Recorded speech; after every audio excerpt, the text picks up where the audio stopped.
दोस्तों, इस वक्त पूरे देश की नज़र आर्यन खान पर है। शाहरुख खान का बेटा इस तरह जेल में रहेगा, ये शायद किसी ने कल्पना भी नहीं की होगी। मगर कहते हैं ना दोस्तों, जब ऊपर वाले की लाठी पड़ती है तो उसकी आवाज़ नहीं होती। अब देखिए, मन्नत जैसे महल में राजकुमारों की तरह रहने वाला आर्यन जेल की सलाखों के पीछे कैसी स्थिति में रह रहा है। रियल में उसकी कंडीशन कैसी है। ताले में बंद 250 से 300 कैदियों के बीच आर्यन कैसे सरवाइव कर रहा है, इसका आंखों देखा सच पहली बार सामने आया है। और यकीन मानिए दोस्तों, जो सच सामने आया है वो बेहद डराने वाला भी है, क्योंकि जिसने आर्यन को आंखों से देखा है उसका कहना है कि आर्यन को अगर जल्दी जेल से छुट्टी नहीं मिली तो आर्यन की जिंदगी पर भी बड़ी आफत आ सकती है। तो किसने देखा आर्यन को अपनी आंखों से और कैसे जेल में आर्यन की जिंदगी पर बनाई है, आपको बताते हैं सब। आप भी वीडियो को लाइक और शेयर कर अपना प्यार और सपोर्ट दिखाएं और कमेंट में अपनी बात, अपनी राय जरूर रखें। तो अब तक खबरें आ रही थी कि आर्यन जेल का खाना नहीं खा रहा, वो किसी से बात नहीं करता, उस पर नजर रखने के लिए अलग से संतरी तक रखे गए हैं। और तो और खबर तो ये भी आई थी कि आर्यन को अलग से सेल में शिफ्ट कर दिया गया है। मगर ये सब सिर्फ खबरें थीं, सोर्सेस के द्वारा दी गई जानकारी। मगर पहली बार वो चश्मदीद सामने आया है जिसने अपनी आंखों से आर्यन को जेल में देखा है।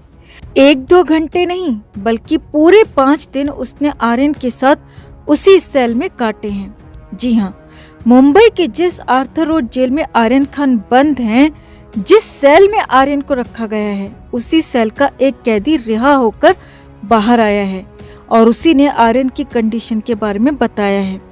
दरअसल हाल ही में आर्थर रोड जेल से रिहा हुए कैदी श्रवण नडार ने आर्यन को लेकर बहुत बड़ा खुलासा किया है। रिहा कैदी श्रवण नडार धोखाधड़ी के केस में पिछले 6 महीने से आर्थर रोड जेल में बंद था और हाल ही में उसे रिहाई मिली है।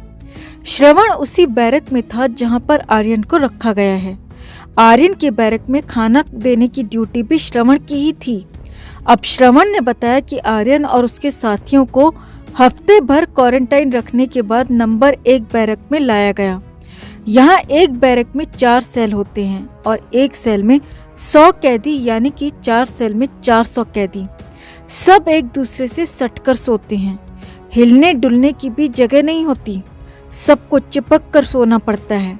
एक सेल में 4 टॉयलेट हैं, जिसमें 1 वेस्टर्न और 3 इंडियन हैं और आर्यन भी उसी सेल में रह रहा है।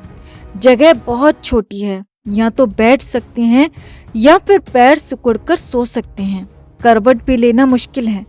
श्रवण ने बताया कि आर्यन ने पहला दिन जेल की सिर्फ चाय पी थी, इसके अलावा उसने जेल का ना तो कुछ खाया और ना ही कुछ पिया। वो बस कैंटीन से बिस्किट चिप्स मंगवाता है, बिस्किट को पानी में डुबो कर खाता है। श्रवण ने बताया कि मैंने कई बार देखा है कि वो बोतल बंद पानी में बिस्किट को डुबो के खा रहा होता है। श्रवण ने आगे बताया कि जेल के नियम के मुताबिक हक का भत्ता, यानी कि अपने हिस्से का खाना सबको लेना होता है। इसीलिए आर्यन अपना खाना जरूर लेता है, लेकिन वो दूसरे कैदियों को दे देता है, वो खुद कुछ नहीं खाता। कई बार जेल के अधिकारियों ने उसे समझाया भी, लेकिन वो सिर्फ इतना कहता है कि उसका मन नहीं है, भूख नहीं है। वो अपना नाश्ता, लंच या फिर रात का खाना दूसरे कैदियों को दे देता है। वो अकेला गुमसुम बैठा रहता है, किसी से बात नहीं करता है, या तो लेट जाता है या चुपचाप बैठा रहता है। श्रवण ने बताया कि आर्यन अपने साथ के दोस्त से भी बात नहीं करता। आगे सुनिए श्रवण ने क्या कहा। तो श्रवण ने बताया कि आर्यन घर से आई टी-शर्ट और जीन्स पहने हुए हैं, उसे किसी भी तरह का वीआईपी ट्रीटमेंट नहीं मिल रहा। घर से आए मनी ऑर्डर से उसने कुछ बिस्किट, चिप्स और पानी की बोतल्स खरीदी हैं।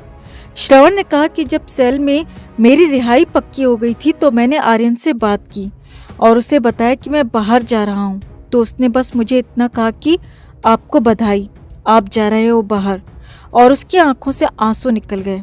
आगे देखिए जेल से रिहा हुए श्रवण ने क्या बताया। तो श्रवण ने कहा कि जेल में जाने के बाद आर्यन काफी घबराया हुआ है, टेंशन में दिखता है। वो जेल में ना तो टीवी देखता है और ना ही किसी से बात करता है। उसकी आंखों में एक अलग ही तरह का खौफ दिखाई देता है और इसी डर से वो ना तो सो पाता है और ना ही किसी से बात करता है। वो मन ही मन कुछ बोलता रहता है। शायद उसे सेल में दूसरे कैदियों से बहुत डर लगता है। कहीं न कहीं उसके मन में अपनी जान जाने का भी डर है और शायद यही वजह है कि वो जेल का खाना भी नहीं खाता। श्रवण ने आगे बताया कि आर्यन की सेल में हर तरह के कैदी हैं। कोई बहुत खूंखार है तो कोई निहायत ही बदतमीज। कई कैदी तो उसे अमीर का लड़का कहकर चिढ़ाते भी हैं। कई बार तो कैदी उसके सामने जबरदस्ती भिड़ जाते हैं, बुरी तरह झगड़ा करते हैं, गालियां सुनाते हैं और तो और कई कैदी आपस में मारपीट भी करते हैं। मगर आर्यन कभी किसी को भी पलटकर जवाब नहीं देता। यहाँ पर श्रवण की बातों से साफ लग रहा है दोस्तों कि आर्यन के साथ जेल में वैसा ही बर्ताव हो रहा है जैसा कि आम कैदियों के साथ होता है। उसे ना तो किसी तरह का भी वीआईपी ट्रीटमेंट मिल रहा है और ना ही जेल स्टाफ की तरफ से किसी भी तरह की छूट दी गई है, क्योंकि कानून तो सबके लिए बराबर है। मगर थोड़ा परेशान करने वाली बात यही है कि कहीं आर्यन के साथ जेल में कुछ गलत ना हो जाए। इस बात का ख्याल जेल के प्रशासन को रखना पड़ेगा।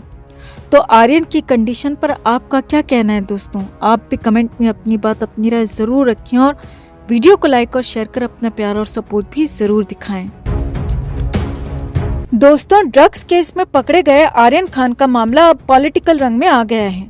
अब तक छोटे छोटे नेता एनसीबी पर आरोप लगा रहे थे कि वो आर्यन को जानबूझकर फंसा रही है, लेकिन अब महाराष्ट्र के मुख्यमंत्री उद्धव ठाकरे ने इस आग में घी डाल दिया है। दशहरा कार्यक्रम में मंच से ठाकरे ने कहा कि ड्रग्स केस के बहाने महाराष्ट्र की छवि धूमिल करने का प्रयास किया जा रहा है। उद्धव जी के मुताबिक आर्यन केस में भी सिर्फ पब्लिसिटी की जा रही है। उद्धव ने कहा कि किसी सेलिब्रिटी को पकड़ते हैं, फोटो खींचते हैं और ढोल बजाते हैं, जबकि महाराष्ट्र पुलिस काम करती है, लेकिन खबरें सिर्फ यही छपती हैं कि बेल हुई या नहीं।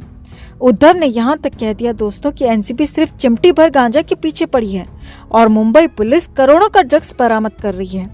आर्यन खान के पकड़े जाने के बाद से एनसीबी पर लगातार सवाल उठ रहे हैं, लेकिन इसका दूसरा पहलू ये भी है कि आर्यन को जमानत दिलाने के लिए शाहरुख खान ने वकीलों की पूरी फौज खड़ी कर दी है, लेकिन इसके बावजूद भी वो आर्यन को रिहा नहीं करा पा रहे हैं। तो ऐसे में हम उद्धव जी से कहना चाहेंगे कि अगर एनसीबी आर्यन को वाकई में फंसा रही है तो कोर्ट में बैठे जज को ये बात क्यों नहीं समझ आ रही? बिना सबूतों के आधार पर कोई भी अदालत आर्यन को जेल में नहीं रख सकती। उद्धव जी, आपको क्या लगता है दोस्तों? क्या वाकई में एनसीबी आर्यन को फंसा रही है? कमेंट में आप भी अपनी बात, अपनी राय जरूर रखें और वीडियो को लाइक और शेयर कर अपना प्यार और सपोर्ट भी जरूर दिखाएं।